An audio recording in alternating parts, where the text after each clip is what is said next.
and it's something that's usually not attempted as much as you want to attempt. And bad things happen to that one or two. And in this case, we did two, and it might not have been attempted before, but we did. And we had great talent, but we got a little luck too, I would say. And we were helped by a lot of people, a lot of great people. And it was an honor to be involved with it. It's very historic. This is a rescue that's very historic. It'll go down in the books. Late Thursday night, an American F-15 fighter jet went down deep inside enemy territory in Iran while participating in Operation Epic Fury, where we're doing unbelievably well, well at a level that nobody's ever seen before. The entire country can be taken out in one night, and that night might be tomorrow night.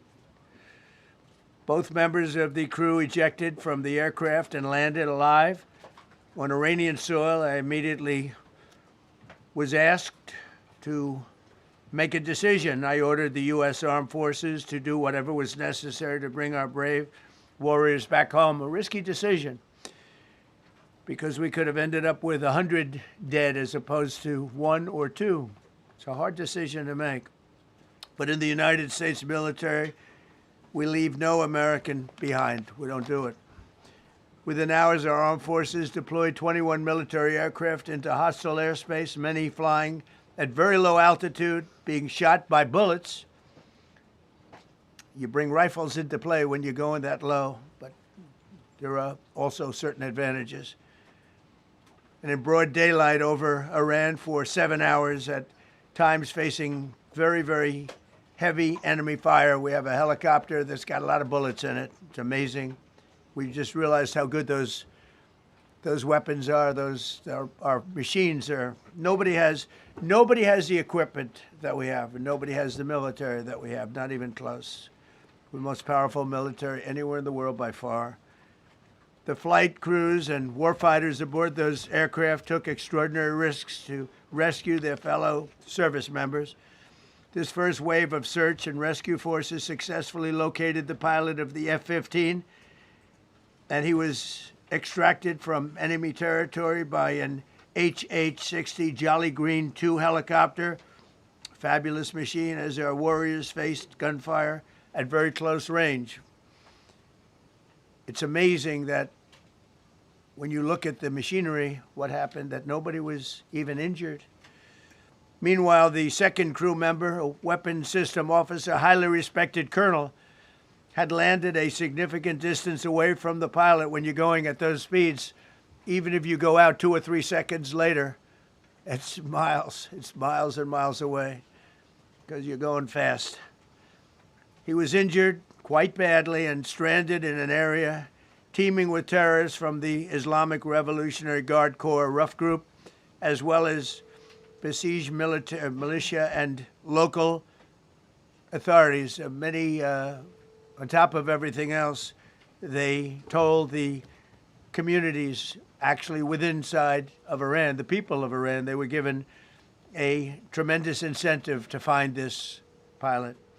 Despite the peril, the officer followed his training and climbed into the treacherous mountain terrain and started climbing toward a higher altitude, something they were trained to do in order to evade capture. They want to always go as far away from the site of the shoot down. You want to go as far away because they all head right to that site. You want to be as far away as you can. And he was injured, and he was an amazing, amazing thing. He scaled cliff faces, bleeding rather profusely, treated his own wounds, and contacted American forces to transmit his location. They have a very sophisticated beeper-type apparatus that is on them at all times. And when they go out on these missions, they make sure they have lots of battery space, and they're in good shape. And this one worked really well, amazingly, saved his life. We immediately mobilized a massive operation to retrieve him from the mountain holdout, and he kept going higher and higher. The mountain kept getting rougher and rougher, and really very, very hard to find. The second rescue mission involved 155 aircraft, including 4 bombers, 64 fighters, 48 refueling tankers, 13 rescue aircraft, and more. We were bringing them all over, and a lot of it was subterfuge.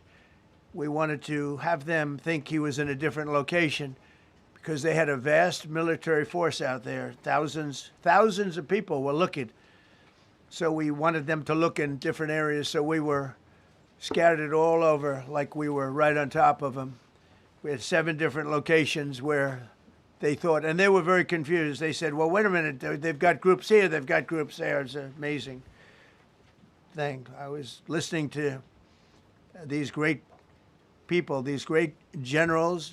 General Raisin Kane was amazing, and Pete Hegseth was amazing. But I listened to the whole thing. It was pretty amazing. So they had all these different sites where everybody thought he was located. We think we have him over there because they have 9 planes circling a little area that's 25 miles down the coast. So in a breathtaking show of skill and precision, lethality and force, America's military descended on the area, the real area, engaged the enemy, rescued the stranded officer, destroyed all threats, and exited Iranian territory while taking no casualties of any kind.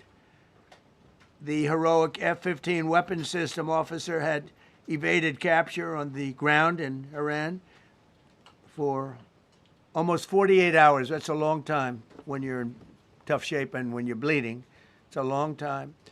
When we left, as you probably know, we had 2 large planes, pretty old planes that carried a lot. We needed a lot more equipment going in than coming out, obviously, because going in, we needed to be able to scale mountains, and we had a lot of equipment. But the sand was sandy, wet sand, so we thought there may be a problem taking off because of the weight of the plane, and then we also had all the men jumping back onto the planes, and they got pretty well bogged down, and we had a contingency plan, which was unbelievable, where lighter, faster aircraft came in, and they took them out. We blew up the old planes. We blew them up to smithereens because we had equipment on the planes that, frankly, we'd like to take, but I don't think it was worthwhile spending another 4 hours there taking it off. So we didn't want anybody to have, we have the best equipment anywhere in the world. We didn't want anybody examining our anti-aircraft and other equipment. So these were large planes that were old and pretty old, and we blew them up, and we had faster, lighter planes come in, and they were able to land on the sand. We needed the bigger planes because we had so much equipment that we needed. We took 3 helicopters over there, which were very strongly used and couldn't have lived without them. They did, and they performed unbelievably well. And if you'd see it, you wouldn't believe it. They came off the plane, and these guys had them, the rotors were off. They rebuilt these helicopters in less than 10 minutes. And that was one of the more amazing things. These are helicopters, small, unbelievably powerful, but small, very small, so it can get into certain areas. And they got them off the plane, and they rebuilt all 3 of them in a matter of less than 10 minutes. It's pretty amazing what the genius of these people. Who would think that? You'd think it would take 5 days to build them. And in some companies, it would take 5 days, and they wouldn't do it well. But they served us well. As Commander-in-Chief, I never forget the extraordinary risk taken by the warriors that we send into battle, and the genius. I mean, think of it, having a contingency of 3 planes waiting because we think the sand is so bad that we probably won't be able to take off. And the planes really got bogged. The sand this was not much of a runway. This was a farm, not a runway. It's a farm, but it did the trick. But to have a contingency as opposed to having to wait 2 days, can you imagine right in the middle? This was central. This was right, you would call it central casting if you were doing a movie for location. And probably the toughest area of Iran where we'd be sitting there. So these planes came in, those pilots came in so fast and so quick and got out of there.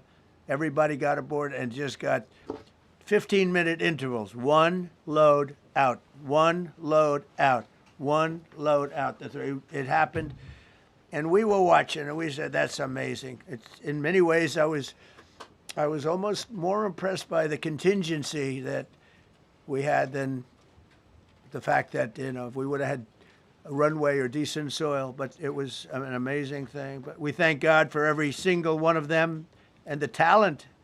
The genius is not even talent; it's genius. It's the whole ball game, every one of them. If you look at what we did with Maduro, we went into a military compound, a massive, with thousands and thousands of soldiers, and within a matter of minutes, and he lived behind iron doors. There were steel doors, broke them down so quickly, and within almost minutes, he was in the back of these planes. It was a similar group. Incredible. We have incredibly talented people. And if the time comes, we move heaven and earth to bring them home safely. We're going to bring our people home safely. I want to thank every member of the U.S. Armed Forces involved in these historic operations. They really were historic. It's just not something that's done. And you'd understand it. Not that they don't want to do it, but when you're going into areas, when you look at these helicopters, when you look at the amount of bullets and everything else that they took, when you go into these areas, you don't come out like we came out. God was watching us. I tell you, well, it was the Easter, we were in Easter territory, I guess, but God was watching us. Amazing. Because when you look at the machinery, they took damage. It tells you, first thing I said is, these are unbelievable machines, how they flew back and not even much of a problem. But these two extraordinary rescues, because it was two, and as you probably know, we didn't talk about the first one for an hour, and then somebody leaked something, which we'll hopefully find that leaker. We're looking very hard to find that leaker. And talked about there's somebody missing. They basically said that we have one and there's somebody missing. Well, they didn't know there was somebody missing until this leaker gave the information. So whoever it was, we think we'll be able to find it out because we're going to go to the media company that released it, and we're going to say, national security, give it up or go to jail. And we know who, and you know who we're talking about, because some things you can't do. Because when they did that, all of a sudden, the entire country of Iran knew that there was a pilot that was somewhere on their land that was fighting for his life. And it also made it much more difficult for the pilots and for the people going in to search for him. All of a sudden, they know that there's somebody out there. They see all these planes coming in. It became a much more difficult operation because a leaker leaked that we have one, we've rescued one, but there's another one out there that we're trying to get. So actually, the country, Iran, put out a major notice, you all saw it, offering a very big award for anybody that captures the pilot. So in addition to a hostile, very talented, very good, very evil military, we had millions of people trying to get an award. So when you add that to it, but we have to find that leaker because that's a sick person. Probably didn't realize the extent of how bad it was. I can't imagine that the person did, but we're going to find out. It's national security, and the person that did the story will go to jail if he doesn't say, and that doesn't last long, and I think everybody would understand it. They put this mission at great risk. They put that man at great risk, and they put the hundreds of people that went in looking for him, because everyone now knows that we're going in. Over the past 37 days, America's armed forces have carried out more than 10,000 combat flights over Iran, unheard of, striking more than 13,000 targets. The F-15 we lost last week was the first manned aircraft downed by the enemy in this entire operation with thousands and thousands of flights. They got lucky. It was a lucky hit. You know, eventually you get lucky. But we got lucky too because we got both of them back. But it's a record that is unparalleled in the history of military air operations. Nobody's ever seen anything like it. It's such an honor to be involved with it. We were up late at night, and then we were waiting for those contingent planes to come in, and we say, come on, let's go, get in, because they're waiting out on this farm without a runway, with wet, crummy soil, sand, mostly sand, wet sand, and it eats planes alive. And we're waiting and we're saying, I hope that one can land and take off. And they came in like magic. Boom, boom, boom, one after another. It was like genius. I'm so impressed by that. Because we were a little concerned. We said, boy, if they don't get in and get up fast, we're sitting in them. And that's called Iran Prime, right, General? That's where the whole bet is. And here we are sitting there waiting for a plane. But they came in so fast and so hard, and these guys knew exactly what to do. Let's go, come on, get in, let's go, Pwah. They came one right after another, not at the same time. They don't want to come at the same time. They had to come right after each other. They didn't have any room. There was barely any room to land. Tiny little patch of very wet earth and sand. So I'm so proud of the people that I have standing up here with me and many others that worked. I mean, so many. Steve Witkoff's over here. He's doing fantastically. Jared Kushner. But the people that are here, the job they did is amazing. And I think I'm going to introduce the head of the CIA, and he is a man he's central casting, okay? If we cast a movie, he's going to play the head of the CIA. He's one of the few. John Ratcliffe, he did a phenomenal job that night. He did something that I don't know if you want to talk about it. If you want, you can. I'm not sure you're supposed to. I'm not going to talk about it. But the CIA was very responsible for finding this little speck. It's like they used an expression on one of the shows. A general was talking about, it's like finding a needle in a haystack, finding this pilot. And the CIA was unbelievable. And you may, if you can, you'll talk. It might be classified, in which case I'd have to put him in jail if he talks about it. And I don't want to put him in jail. He doesn't deserve that. So, John, do you want to say a few words? Thank you. Thank you, Mr. President. It's a privilege to be here with you today to share what we can about this exceptional mission and to recognize the ingenuity and bravery of those who executed it, as well as the leadership and resolve of the President who ordered it.